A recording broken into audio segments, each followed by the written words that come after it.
Welcome to blah. Podcasting, everybody. Look what I have to put up with. Yeah, I can't even make words anymore. Welcome to VCR, Vintage Cinema Rewind. We're bringing old movies to new viewers. I'm Blake. And now that was my turn to screw that up. All right. One more time. We got this. Well, you could just say it, and then you can cut whatever you want. Yeah, that's true, actually. Okay, Blake, ask me how I got this fat lip. How did you get this fat lip? Old war wound. Axe up around morons. Nice. Miller's Crossing, everybody. It's the deep dive. Yeah, a very dense plot, very dense story from the Coen Brothers, one of their early films. If you haven't seen this one, highly recommend going and checking out the primer, because this may not necessarily be for everyone, but it was certainly a movie for me. Before we get into any of the spoilers, I do just want to say, I think for me, what I enjoyed most about this movie was the dialogue. Yes. The ridiculous, over-the-top film noir dialogue, yeah, right? Like at times even poetic, I would say. Yeah, poetic, ridiculous, like all the, you know, as someone who watched a lot of film noir back in film school, it's got that kind of like snarky charm to it, right? Very snarky film. Yeah, exactly. Even just like, what's the rumpus? I'm going to catch myself saying that from now on. Nice. Yeah, so I guess what I want to say to kind of start, I should have said this in the primer episode, but this movie takes place in Prohibition era around 1929.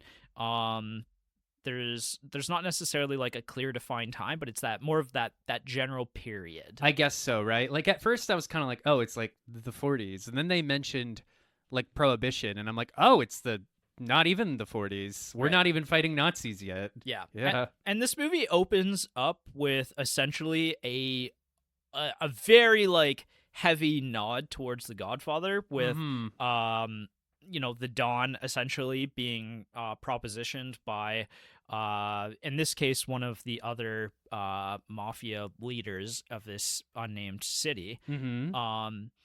But what I really like about it is the Coen Brothers putting their own spin on it, right? Like, it's a much grimier, like, obviously the character of Caspar is much more clear about his intention to have somebody killed. Where I guess that does happen in The Godfather as well, but you know, but essentially, like, Don Corleone essentially says, "Well, we're not that kind of people." Yeah, we're not like the mob. Yeah. You want the mob, right? Yeah. Whereas that guy was like, the guy in The Godfather is like a civilian looking for vengeance. This is another mob boss being like, I want to kill this guy. Yeah, he's slighted me, he's done me wrong, and I'm at my wit's end with him. And you kind of get the impression that this character that he wants offed is kind of a nobody. And yet for whatever reason, and even you get the vibe from Tom, even though Tom says absolutely nothing in this scene, that you know, that this is certainly a casualty that this side can afford, essentially. And yet for Leo's own personal moral reasons, code or whatever, he tells Caspar that he doesn't want Bernie killed. Yeah, he right. And it's not immediately obvious why, although we find out pretty quickly it's because he's in a relationship with Verna, and that's her brother, right? Yeah, and so what I really like about this scene is, you know, Leo is the leader, and he has a heart, and Tom very clearly is like the master strategist here, and it kind of sets Tom up very quickly as like, okay, well, he's really the one pulling all the strings here, and you know, like, he's obviously right from the get-go being set at odds with the leader of this group, and you know, this is something that they're gonna butt heads on for the rest of this movie. Yeah, and I think they even kind of sort of allude to this comparison in the movie. The vibe I kind of got was like, Leo is, I guess you could call it like the good king. Yeah. Whereas Tom is sort of like a scheming vizier type person, right? Like, yeah, he's way more cutthroat. Although, you know, the implication of Leo being the leader of this group is that Leo is capable of violence as well, right? Of course. And oh, by the way, we find out pretty quickly, partway through the movie, that he is no slouch with the Tommy gun. Yeah, the "Oh Tommy Boy" scene is one of my favorite shoot 'em up scenes of all time. beautiful. Yeah. With there's the Oh Tommy or Oh Danny Boy. Sorry, I was calling it Tommy Boy. Oh Danny Boy song just getting louder and louder while he has a shootout in his own house. It's pretty epic. My favorite part is when he hears the people coming to kill him, so he very calmly puts his cigar out, stuffs it in his pocket, and then like shoots up the people, like vaults, like climbs out of his own house, shoots the guys running away, and then again very calmly puts the cigar back in his mouth, like he's done this 1,000 times before. Yeah, and I mean he's probably a little rusty, and like one of the characters almost kind of makes reference to that of like, oh, you know, Leo still got it kind of thing. Yeah, he's an artist with the Tommy gun. Yeah. And it's truly beautiful, like, right? Like he manages to shoot the first guy by rolling under the bed, shooting his leg, and then shooting his head. And then he jumps out of the house and shoots the other guy from afar before taking out all of the getaway guys. Oh, and then the car explodes when it crashes into a beautiful. tree. It's really beautiful. Wonderful. You picked the wrong house, fellas. But yeah, no, on the opposite side, you've got Tom, who, like I said, is one of my favorite characters in all of cinema. You know, he's like the intellect, the master strategist. He's always trying to be the coolest guy in the room. But he's also pretty heartless. Although I would say he's heartless in his exterior. But it's very clear that he's trying to push down a lot of different emotions at different points in time. Yeah, I have to give him credit, Gabriel Byrne or whatever his name is. Like, he clearly says a lot without really opening his mouth. Yes, and you know, one of my favorite subtle moments of this movie is after Tom and Verna share a night together. The next day when Leo and Tom see each other again, and Leo basically says, "Oh, I've been having Verna followed because I'm worried about her safety."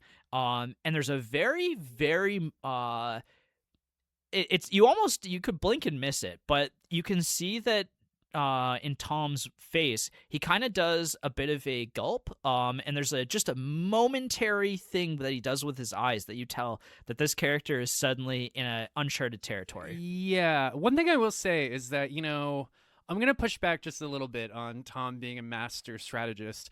I'd say he's more of a master improviser. Yes. He doesn't seem to have very clearly defined long-term goals. And he does get beat up quite a lot.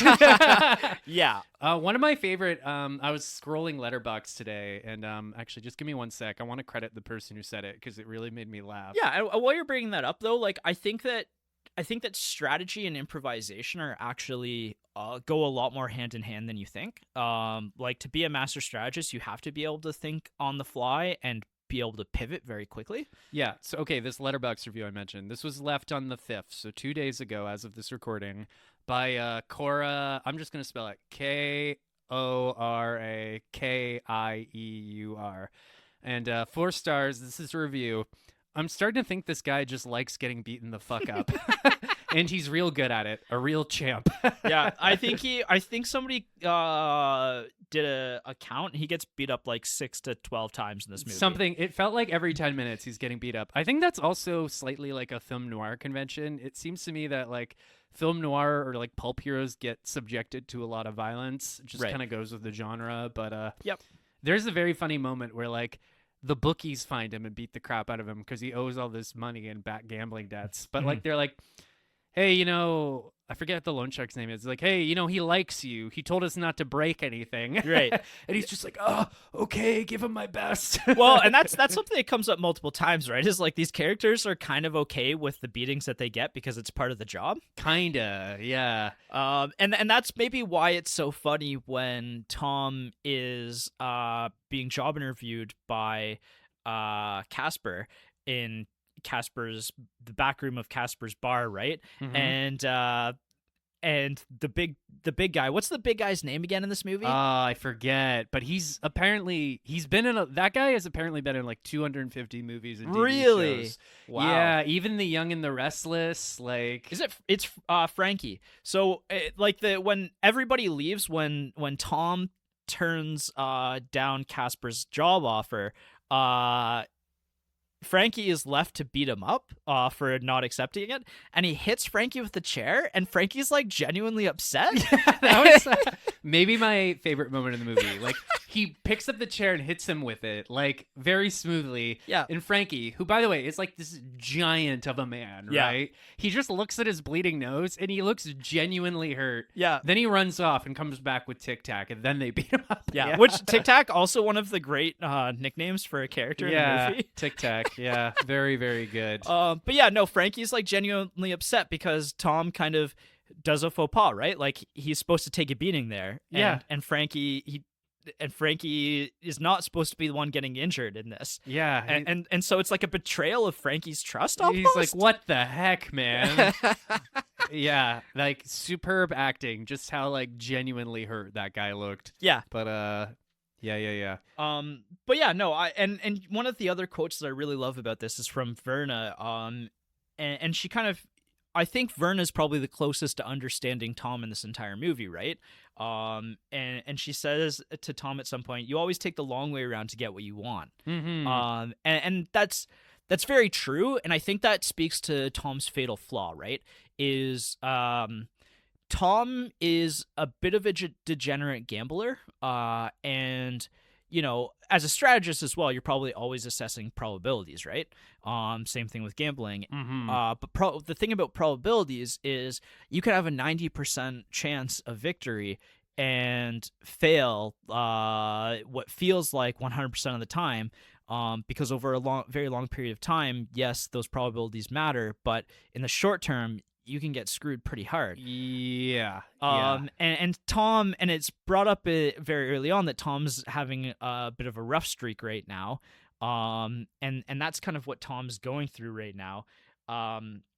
So I think that in that scene, Verna both really understands Tom, but also doesn't maybe understand some of Tom's strategization. Like, Tom's looking out for Tom in this movie. Yes. And secondarily, if it helps Leo, then Tom is willing to assist Leo. Yeah. I mean, sorry, go ahead. So this is actually, I think this is actually a low-key a bit of a bromance movie between Tom and Leo.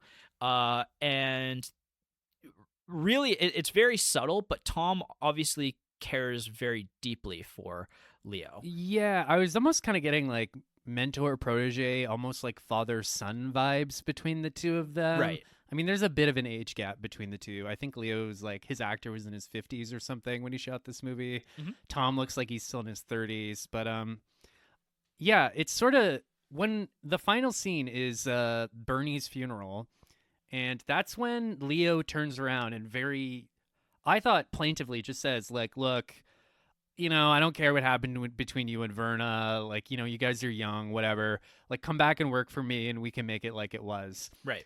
And Tom says no, and they go their separate ways. And I got, like, a little bit emotional at that moment. Yeah. And it kind of does recontextualize everything. Where you're like, oh, like, and, you know, my partner had to explain this to me because I barely understood this movie. But I'm like, oh, so, like, everything he did, he was doing to try and protect Leo. Sort of. Oh, and I actually would push back against that. And this is also revealed in this interaction where Tom asks Leo, do you always know why you're doing something? That's a great point. And that's where I think with Tom doesn't always fully know where the end game is, but Tom knows what his next move or next couple of moves are to get him further along in his plot. Yeah. And really what Tom's character is looking for is almost like self-identity to an extent. Like, Tom wants to be the coolest, smartest guy in every room who's calling all of the shots. I guess so, yeah. Like, and that's essentially that's what the end of the movie is him kind of fully embracing that cold, heartless character instead of going back to working with Leo. And it costs him everything, but that's ultimately what he wants to become. I suppose so. You almost kind of get the sense that, like, this kind of ties back to the whole father-son thing. It's sort of like he sort of became his own man. Yes. There's that great moment when he finally shoots Bernie at the end. And Bernie, I think it's at this point, Bernie says, like, come on, like, look into your heart. And he just says, what heart? And just blows his head clean off. Because before that, the first act or act and a half of this movie, Tom is supposed to be this stoic, heartless, cold, calculating character. And when he is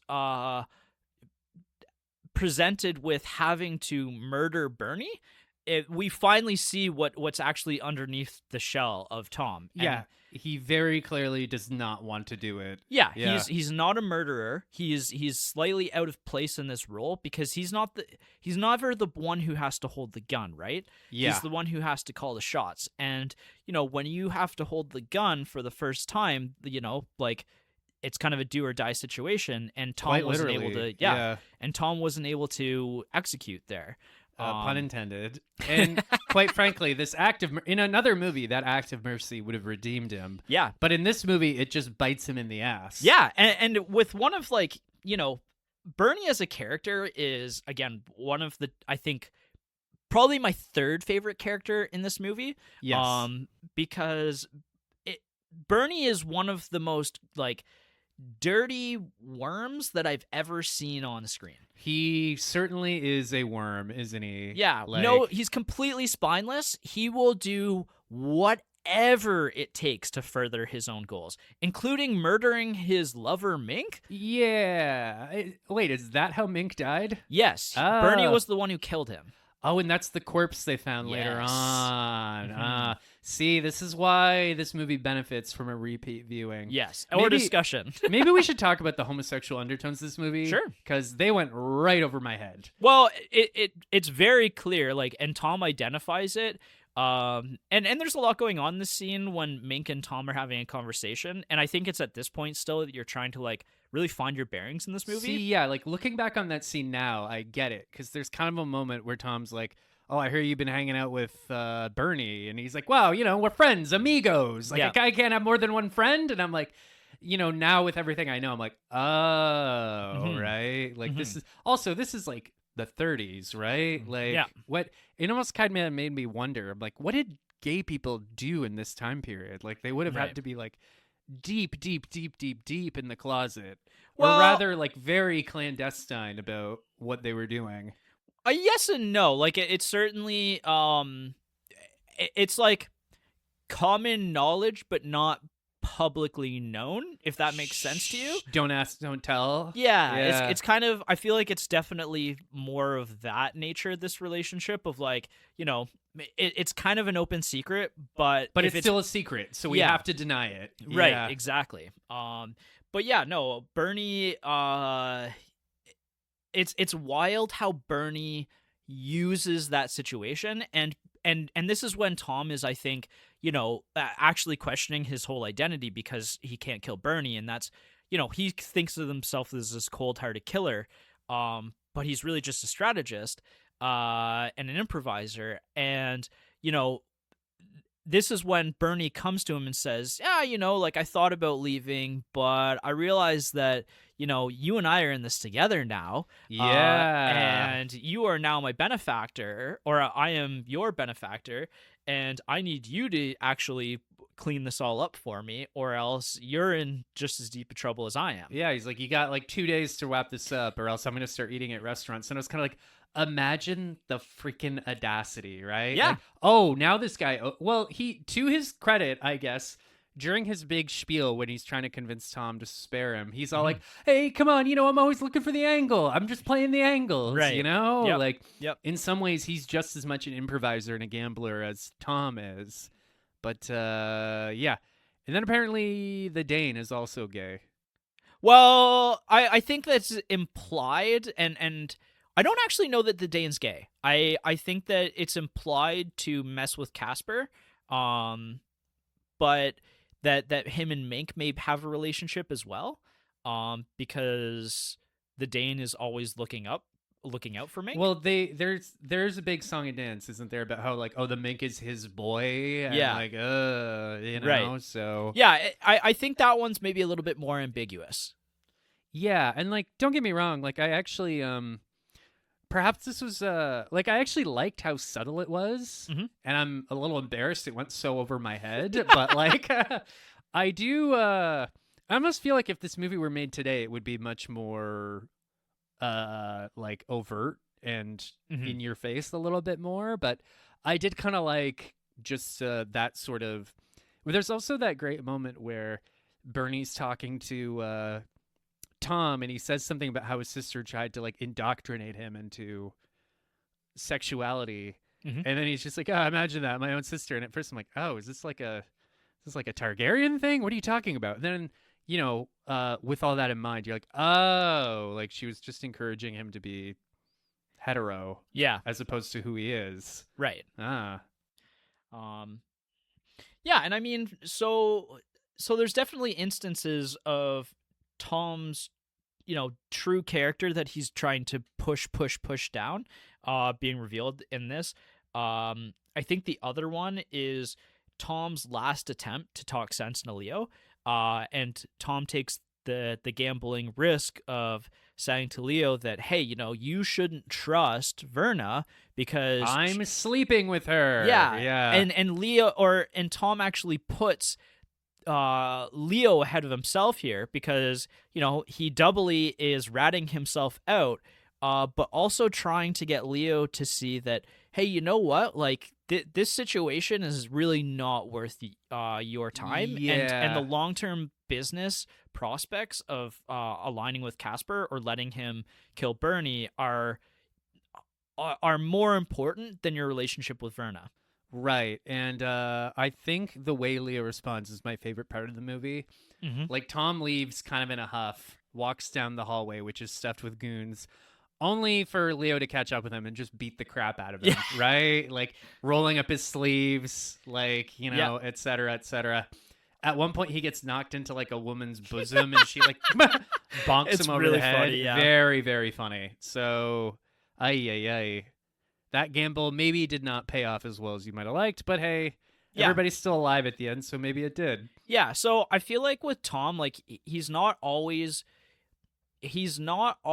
playing 6 steps ahead, or he's not always fully aware of how his what consequences his actions will have, but he's always trying to find the best opportunity to get ahead. Yeah, I mean, I think we've said this already. He's a gambler, right? He's just rolling those dice. And when he's kicked out of that gang, I think he fully is willing to embrace Caspar's organization. It's just there's kind of 2 things that are kind of bumping up against that, and that's the fact that he still is loyal to Leo ultimately and doesn't want to see Leo hurt, and that it's also basically there's the top dog and then there's the conciliary, and to have 2 conciliaries is almost too many cooks in the kitchen, right? Too many cooks, exactly. So that's where that and the Dane is obviously like. The Dane is such an interesting character in contrast to Tom, because the Dane is kind of like he's like way more of a smartass than Tom is, and he's very sharp and pointed, and he doesn't really ever mask that. No, he lets his disdain run wild. Yeah. And that's not something that Tom's character would ever really do. Maybe quietly he would say something that is a bit of a dig at someone, but it might even just go over their head, right? Whereas the Dane wants you to feel pressured. Yeah, like the Dane, there's that great moment where he shoots down those 2 people, and then he shakes the one guy out for information, and the guy's like, well, you're just going to shoot me anyways. And he's like, no, I'm not. Like, I'm just like, if I find out you're lying to me, I'm going to come find you in the hospital, then kill you. Right. Then he gets the information. He's like, oh, cool, I believe you. And then he just shoots him, right? Yeah. It's a great villain moment. It is. It's a really great villain moment. Yeah. Because again, you kind of understand this character here and how he differs from Tom, and how much danger Tom is in facing off against the Dane. Well, like, I hate to say it, but like, I hate to say that these are harmless gangsters, but like, you look at a guy like Caspar, you look at a guy like Leo, you even look at a guy like Tom, and like, there's something kind of almost childish about all of them. Not childish, but like, it's easy for me to think of them as like kids playing cops and robbers. Then the Dane comes on screen, I'm like, that's a gangster. Yeah. That's a real fucking gangster. like, to put it even more bluntly, he's very clearly the most dangerous person in every room. Yeah, absolutely. Although, I like how the true character or the true nature of each of these characters is revealed in this movie, right? Mm-hmm. And that's maybe not something that all noirs do necessarily, but in this movie, like, you get Leo, who's obviously a killer. Like, he's got a heart, but he's also a killer. Sure, yeah. That's a good point. Like, when push comes to shove, he does reveal who he really is. Yeah, and we very well know who the Dane is. I think Tom is the enigma that is the reward for watching this movie is to understand Tom. But I even think Caspar, there's some moments in Caspar's when he's on screen that reveal his nature as well. I wanted to talk about Caspar because in some ways I found him to be the most compelling character. Yeah, I fully agree with that. So I would say he's my second favorite character. Second favorite to Tom. Yeah. Okay. Like, the vibe I got from Caspar, I'm just going to bury the lead. The vibe I got from Caspar is, like, this whole kind of movie is about his, like, rise to power, but, like, right. I don't think he likes being in charge. Expand on that. I just, like, he sort of dethrones Leo as, like, the real crime lord of the city, et cetera, et cetera. There's multiple moments where he talks about how, like, his insides are in knots, right? Yeah. We also see we see his relationship with his son and his wife. By the way, hilarious. Like, he's at, like, his wife brings the son to him, and then his son's wearing, like, one of those old ass, like, sailor uniforms that boys used to wear. And he's like, the doctor says he's eating too much. And he's like, nonsense. What'd you have for lunch today, son? He's like, a hot dog. He's like, a hot dog and what? A hot dog and mustard. And he's like, you see this? Like, yeah, my kid's a genius. And then later, his kid interrupts a meeting and he slaps him, and then he just, like, consoles him. He's like, whoa, what's the matter? Ain't we friends no more? Okay, so like, I want to break this stuff down here too. Okay. So I'm actually going to start with the second scene there when he slaps his son. This to me is where Caspar's revealed to be very, very okay with violence. Fair enough. He very publicly, in front of Tom, slaps his son and then just gaslights the hell out of his son, right? Right. Which is hilarious. By the way, I think that was just called parenting in, like, the 20s. Yeah. But it's the first really sinister action that he has in this movie, where it's him administering the violence, and it comes back around again. But to me, this is where Caspar really shows his true colors, because in the opening scene, he's talking about ethics and morals and all of that. And, he's almost a reflection of what Michael could have been in The Godfather, right? This like virtuoso character that Vito Corleone is supposed to be, we're gangsters, but we're more like family, like that sort of thing. But And I actually don't think that Caspar doesn't like to be a leader, but I think that Caspar is somebody who is a leader through charisma, and is somebody who needs to have that person beside him to just basically direct him, navigate him through this world. Okay, so what you're saying is, like, he does like being in charge. He's just not really a natural leader. I think you can be charismatic as hell and be a leader. It's just when Tom comes in, and Tom and the Dane are at odds with each other, is when Caspar is kind of left to his own devices, and that's when Caspar's not very good strategization is kind of revealed. And I get what you're saying. Yeah, like he's very good at schmoozing. He's very good at whining and dining characters. And you can tell this is a reason why this guy is a leader, is because he's a salesman. He talks a lot, and Tom doesn't necessarily respect him for all the talk he is, but I think Tom could eventually maybe work with him because Tom could manipulate him. To your credit, like, he does go out of his way to sort of court Tom to his enterprise. Yeah. Like, he seems to recognize, you would be beneficial to me, right? So, yeah, I do get what you're saying. Like, and even the scene where Caspar goes to the mayor's office to have his two Italian-only speaking nephews. That was a great scene, yeah. Really great. But that, again, I think that reveals that Caspar himself is kind of an idiot, and he can sell somebody, and if he can't sell you, he can intimidate you. But that was clearly not a decision that the Dane helped him orchestrate, because the Dane's in the background running circles trying to one-up Tom, and Tom's doing the same, and that's where Caspar's being left to make decisions. Yeah, exactly. You know what? That is a great scene, by the way, where he throws the mayor out of his own office. By the way, I loved the mayor and the chief of police in this movie, how like completely spineless and ineffectual they are. Yeah. Like even when he throws the mayor, he's like, "This is my office." He's like, "Get out of here." Yeah, I mean, but that's politics, baby. Yeah, that's showbiz, baby. Yeah, exactly. Okay, yeah, I do get what you mean. Like he is, yeah. I guess maybe the vibe I got was just like maybe he accumulated so much extra power so quickly that he's struggling to adjust to it. Because there is a couple of different moments where he says, like, he just sighs and goes, "Oh, running things." Right. And it's kind of like, I think you're like, I think he's doing that for show. You think so? Yep. Okay. To me, my reading was like, you know, this guy's in a little bit over his head. Right. Yeah. I actually push back against that. Like, I don't think that necessarily, like, again, I think he's a salesman, and if a good salesman is never takes no for an answer, and always is selling the best product. And to me, Caspar's always selling the best product.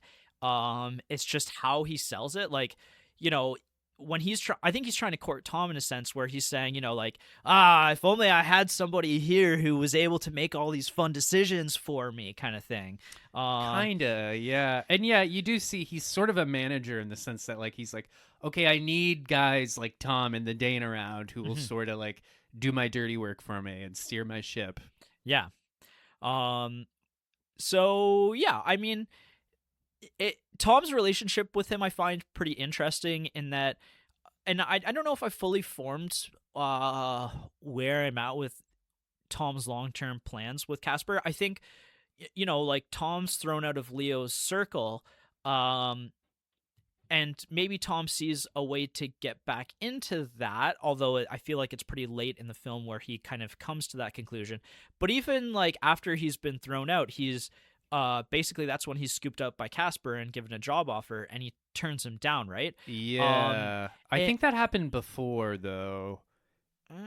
Maybe. I don't remember what the sequencing of that is, but I guess thinking about it out loud, I kind of wonder if at that point it's because Tom doesn't join Caspar immediately in that scene. More so, I think for two reasons, actually. The first reason is that I think Tom will look at it as a character trying to take revenge on his old boss, and to Tom, emotion's not supposed to play a part in what his character feels or does. Yeah. And I also kind of wonder if it's also the Caspar does the same thing that Leo does early on in the movie, where he says, you know, I hear you got some debt problems. I hear you got some bookie problems. Mm-hmm. Let me take care of that for you.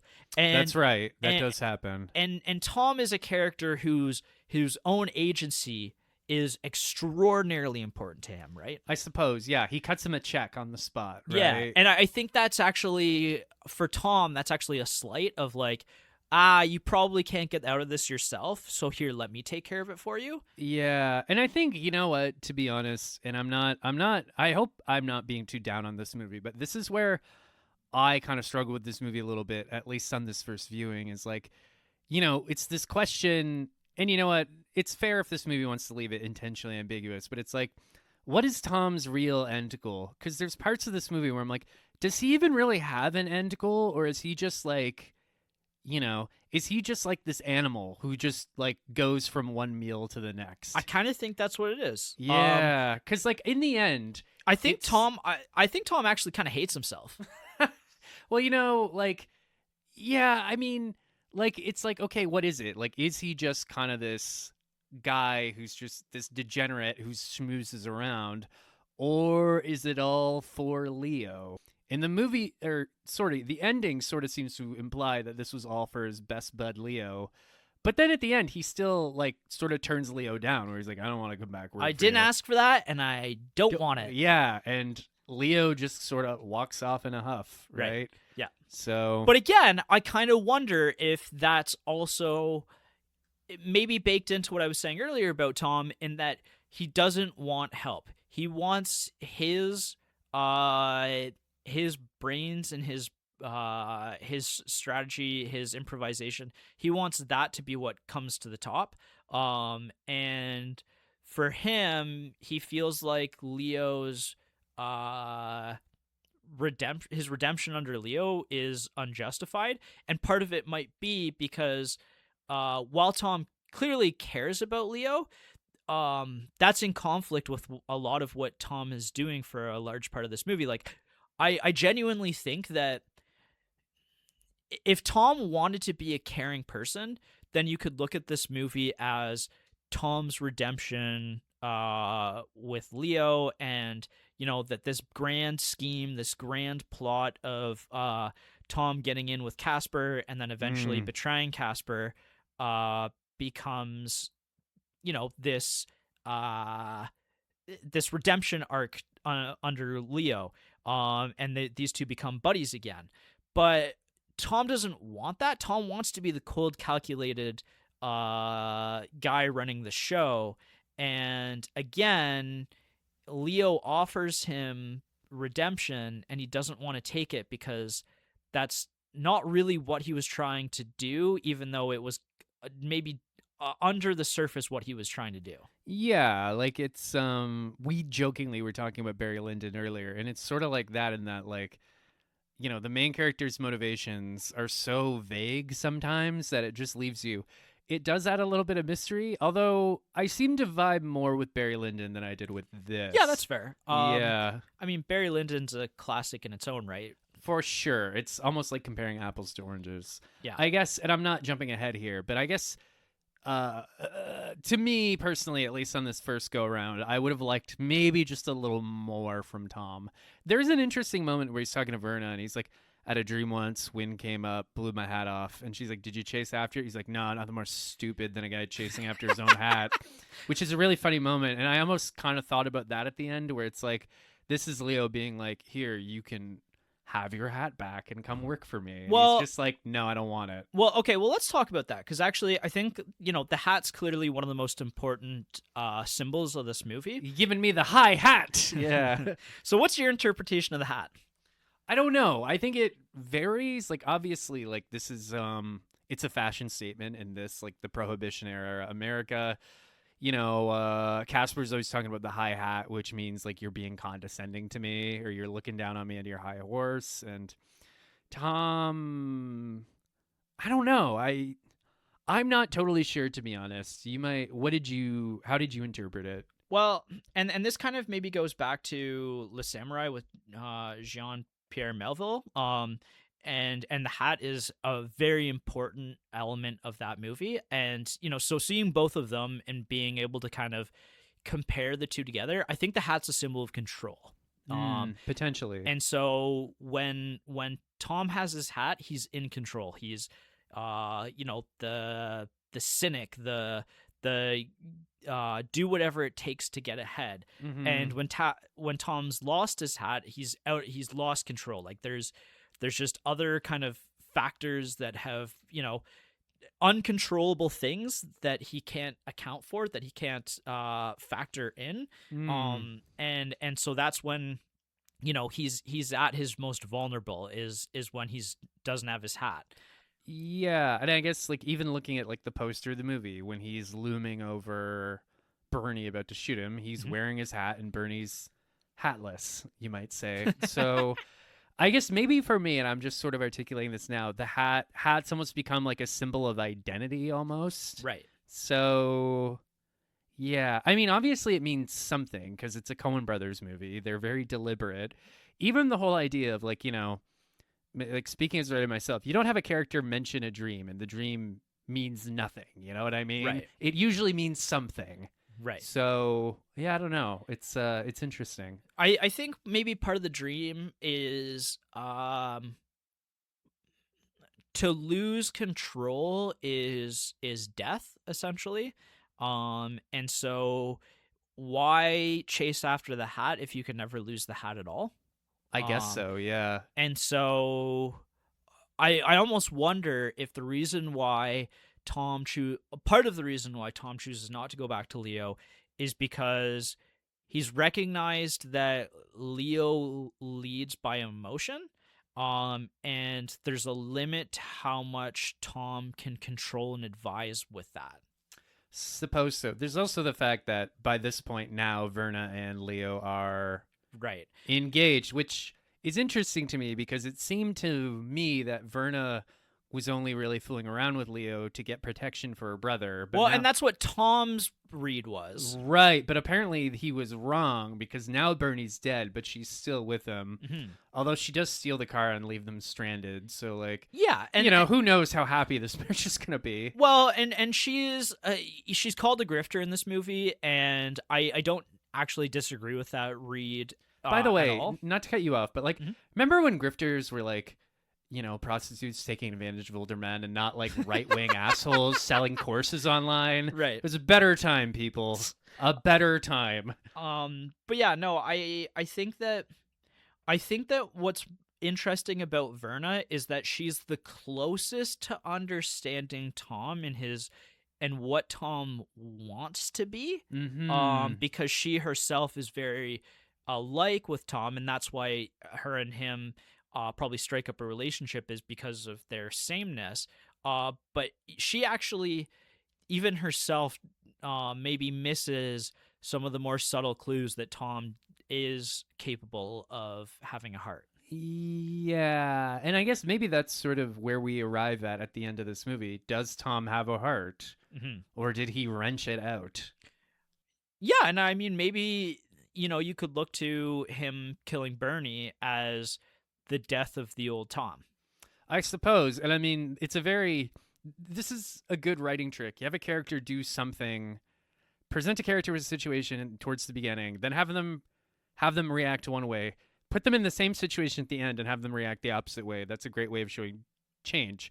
He clearly takes mercy on Bernie at the beginning, and then at the end he's like, actually, like, this is what mercy gets me in this world, so right. pop, right? Mm-hmm. So, by the way, it's a great shot. Like, he sent Bernie to his death. Not Bernie. He sent Caspar to his death. Then Bernie's there, and he kills Bernie, and then he just calmly walks into his old apartment and places a bet over the phone. Right. Chilling. Yeah, because he's won, right? Yeah. And his luck has finally turned around. Hey, there you go. But yeah, no, I love all of that scene. Like that's one of the highlight scenes for me because, it's Tom in control. It's Tom with his hat. It's Tom setting these two characters up to face off against each other, to let them do each other's dirty work, and make his job twice as easy, essentially. Yeah, and by the way, why would you kill your enemy when you can just coerce your enemies into killing each other? Exactly, yeah. Right? And this is ultimately, I think, where Tom's realized that, neither of these characters can coexist, so he has to eliminate one of them, but why not take out both, and set himself up in the future? Because I think part of the other thing, maybe why Tom decides that Caspar isn't worth aligning with, is, again, Caspar's also somebody who's not the most intelligent person in any room. He's a great salesman, but he's also capable of violence, and he's also capable of like flying off the handle at any time, right? Like, he flies off the handle and kills the Dane in front of a civilian, in front of a boxer. Yeah, right. And the boxer who screams, which is, I forgot about that part. A huge hallmark of Coen Brothers movies, right? It's like somebody screaming like bloody murder. Yeah, exactly. Like, really killed him too, with like the shovel from like the fireplace. Yeah, nice fireplace, by the way. And I think that's where Tom realizes here that this is also not a character that I want to work for, because this is a character that I could never fully control. My reading of Tom and Caspar was that he just had like he just had nothing but contempt for Caspar from moment one. So yeah, I don't think that he would have long term been capable of it, but I do think he genuinely entertains the idea for a brief period in this film, and that's why he goes to work for him. yeah, I don't know. My read of that is that he was always kind of planning on betraying him. But I mean, again, that's what's so interesting but also frustrating with this movie is that I have no idea what his long-term... I don't even know that he knew what his long-term exactly plan and it goes was, back right? to the final scene where he says, do you know why you do it, everything? Yeah, always? exactly. So that's why, and I mean, we don't have to argue semantics here, but that's why I see him more as a great improviser as opposed to a great strategist. I think his short-term game is top-notch, but his long-term game, maybe not so much. But, and I think the opposite. Oh, really? I think his short term game can lead to a series of beatings.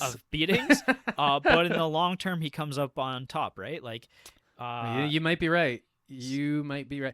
I suppose, as frustrated as I am by that, as frustrated as I am by his ambiguous motives.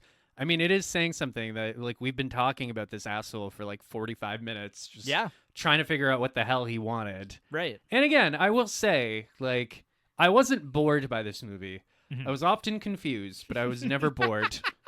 Yeah, no, for sure. And I think this is a movie that multiple rewatches are going to enhance your enjoyment of this film. This movie is so tightly written that multiple watches aren't going to make you find plot holes or find missing things. If anything, it's going to just firm up your understanding. Tighten it up a bit. Yeah, exactly. Fair enough. So I think that's everything plot-wise and character-wise I want to talk about. Was there anything else that you were thinking about? No, I think we pretty much covered it. Yeah, okay. Yeah. Cool. So sequels, prequels, and reboots. So you did mention that this was kind of very heavily influenced by Dashiell Hammett. In particular, the 1931 novel *The Glass Key* is where they heavily were influenced by. Apparently, the plot and main characters are ripped very closely from that movie, from that book.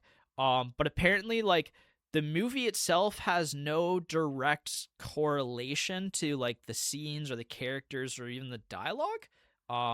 So it's really weird that, I don't know. So loosely inspired. Heavily, but also, like, heavily inspired, but loosely stolen from? I don't know. Okay. I mean, whatever. Everything is stolen from everything else. Yeah. And so this one, they really struggled to write this one because of how dense this plot was. So they ended up writing Barton Fink, taking a break and writing Barton Fink, which then they released the next year, which is John Turturro starring in, and John Goodman. I watched that actually last year after I watched this one. I think you would prefer Barton Fink, and I much prefer Miller's Crossing. Okay. Barton Fink's about a writer in writer's block, so. Oh, God. Yeah. And John Goodman may or may not be the devil. I'm not really sure. Okay, maybe I'll check that shit out. Yeah. So I think the other nod that this movie makes that I kind of almost checked. There was something about it that I was thinking about, and then it really came to when I was doing my research. I went, oh yeah, okay. Is that this movie obviously is referencing The Third Man and its closing shot as well, with Tom kind of standing beside the tree by his lonesome, with nobody. But it's sad. Yeah.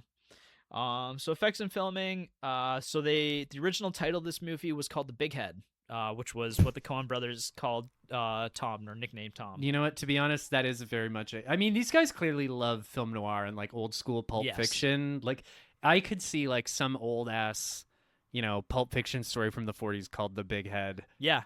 Yeah. And Tic Tac would be in there too. Yeah, Tic Tac. It's pretty funny.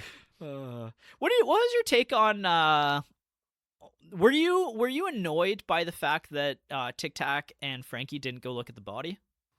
There was part of me that's like, this is pretty fucking. This is kind of like what I said earlier, though, is that I almost felt like a lot of the gangsters were more like overgrown man children. Right. That's kind of, and that's, I did like though when the Dane shows up and he's like, what do you mean you didn't see the body? Yeah. You know, like, Right.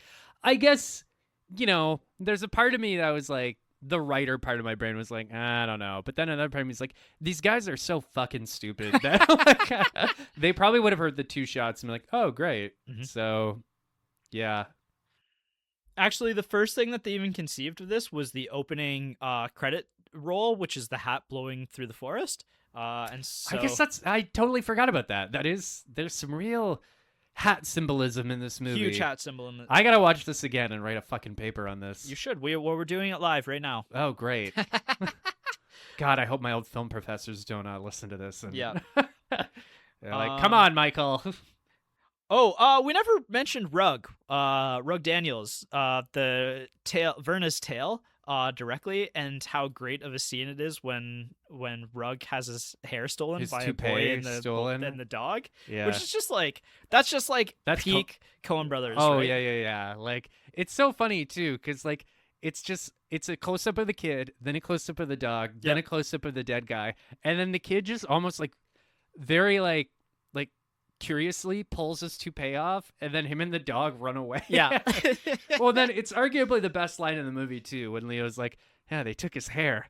I can't believe what sort of a person does that. Yeah, it's genuinely hilarious because that's part of what sets off the gang war is what happens to Rug on multiple levels, right? The first, the murder, but then the defiling who Rug is as a person, Right. by taking his toupee. And that's also very much peak Coen Brothers, like looking for deep meanings or coded messages when it's just some stupid kid pulled some guy's toupee off. Well, and that's I think that again kind of speaks to the control versus loss of control, and that's something that you're totally right that the Coen Brothers are always kind of exploring, right? Is that like. Well, even like in like The Big Lebowski, they think it's this big conspiracy. Although it turns out like Walter was freaking right. It was just some asshole's toe. Right. Yeah. Yeah. And so that's something that they come back to like over and over again. But that also maybe is why the character of Tom is so intriguing, is because, you know, there are things that you can't control for in this world. And having a rug stolen from him after death. I just got it. Rug. Okay. Yeah. There it is. There it is. Yeah. So having Rug's rug stolen from him is something that you could never control for, right? Yeah. And it becomes the defining moment of like, well, who killed Rug? Well, it had to be them, because of what they did to Rug's rug. Well, okay, you had said earlier that the Coen Brothers even admitted at one point they didn't know who shot somebody. Was that Rug? Did I say that this episode? Maybe you said that the Coen Brothers were confused at some point while shooting this movie. They were getting confused in writing this. And yeah, I think that might genuinely be one of the most confusing plot points of this movie. Is the fact that Rug, you know, it really feels like Rug is murdered by Verna. Although we learn that Verna's not capable of killing anybody. You know, to be fair, so Raymond Chandler, kind of like one of the great pulp fiction writers of the 1940s or 50s, he had a novel called The Big Sleep where I think it was a limousine driver who got shot. And at the end of it's another kind of sprawling labyrinthine plot. But at the end, or later on, somebody asked him, well, who shot the limo driver? And he just shrugged and admitted he didn't know. Right. So, like, the Coen Brothers are clearly in good company. Yeah, no, for sure. Yeah. And it turns out that Mink was actually the one who shot him. Oh. And I don't actually remember why Mink shot him. I think it was on Bernie's bequest, because... All right, you know what, Blake? Let's get out the whiteboard. Yeah. We got to start making notes. Yeah. But, you know, I think I think that's super interesting that, you know, it could be like the most mundane reason, and yet that sends off a series of events. Like, that's what the Coen Brothers love, right? Is like chaos, and then what ensues from chaos. But then, you know, there's it's just like the chaos versus the control is constantly right, what they're like embracing. The mundane against the mystery, right? Yeah, or just like, you know, the fact that even in like No Country for Old Men, that's kind of partially why I love No Country for Old Men so much, is because it's two characters who are doing all of the right things, And yet in the end it doesn't really matter because the most mundane reason you can get caught or something can go wrong in your plotting and planning. And that's where like who's the main character of No Country? Josh Brolin. Yeah, Josh Brolin's character. Like he dies off screen. Like we don't even get the satisfaction or unsatisfaction of seeing him die because again, it's chaos. There's a limit to how much any one of us has control over our own lives. Maybe if we were writing a paper on the Coen Brothers and their oeuvre, maybe their guiding theme statement is, what's that expression? Man plans, God laughs. Yeah. It's just God is just laughing at all of us. Yeah, and maybe that's why they also have such great comedy in their movies because they're gods of their own world, right? Yeah, I guess so. The Coen Brothers are laughing at us right now for trying to understand this movie. Here's a fun fact for you. The character of Leo was written for one very particular person. And it was a person from one of their other movies. Can you guess who it was? One of your favorites. John Goodman? No, written for Trey Wilson, who you might know as Nathan Arizona Sr. Oh, hey, or my name ain't Nathan Arizona. Yeah. I could have seen him doing a good job in this role. Yeah, and tragically, he passed away right before production started. Oh, that's right, because, they were hot off the heels of that movie. Yeah. Right, that's too bad. Yeah, it is too bad. Also, Eddie Dane was originally written for Peter Stormare. I could see it. Yeah, and he was supposed to be the Swede. Ooh, honestly, that might have been a better choice. Well, I mean, it's Peter Stormare. He's like one of the great character actors of all time. For sure. But he was actually Hamlet in Broadway at that time. Because not only is Peter Stormare one of the great character actors of film history, he also is one of the great TV characters of history. Also, he's just like great in productions. Like he's been in a bunch of plays as well. Wow. Like maybe one of the most like low-key talented people in Hollywood history. Yeah. Wow. I mean, okay. Fair. I would, you know what? I could see him as Hamlet because Hamlet is a little sinister when you get down to it. Yeah. Fair enough. We should do a Peter Stormare like top tier movie. Well, that would be like a whole year of Peter Stormare, which true. I wouldn't actually be all that opposed to. Yeah. Here's a little fun fact for you. The line Jesus, Tom, is said 8 times. It's said 3 times by Leo, and then Frankie, Mink, Bernie, the chief, and the mayor each say it at some point. Wow. Okay. I'm going to have to rewatch that and pick up on all that. Yeah. Score of this movie is absolutely lovely and is clearly like very well interwoven into this film. Like the Oh Danny Boy song was actually re-recorded by Frank Patterson for this movie to be timed with what's happening on screen. Huh. Yeah. Interesting. Yeah.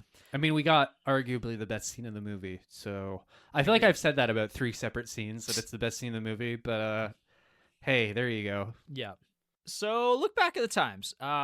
So apparently the Coen Brothers were offered to do Batman from 1989 and turned it down because they wouldn't have been able to do this movie. That, you know what? I'm glad they made this movie instead. I'm curious to see what a Coen Brothers Batman movie would have. I imagine the studio would have heavily reined them in. Yeah. I feel like it would definitely burn them out. Maybe. I mean, apparently, what's his butt? Burton is not too fond of that Batman movie. So, yeah. It definitely is an interesting thought experiment, right? Of like, you know, do we get more of like the Batman with the Coen Brothers kind of dark comedy intertwined with it? Yeah. Like that's more my take of what their Batman would be, is like way more the detective part of the Batman. You're right. They do have that film noir route, so maybe we would have gotten more of. I mean, it definitely changes the history of films. Like if they do the Batman in 1989, then what do the 90s then look like? Because that was like, I think we don't really realize how big of a movie that was. Like that arguably was like a Jaws moment in that it changed blockbusters.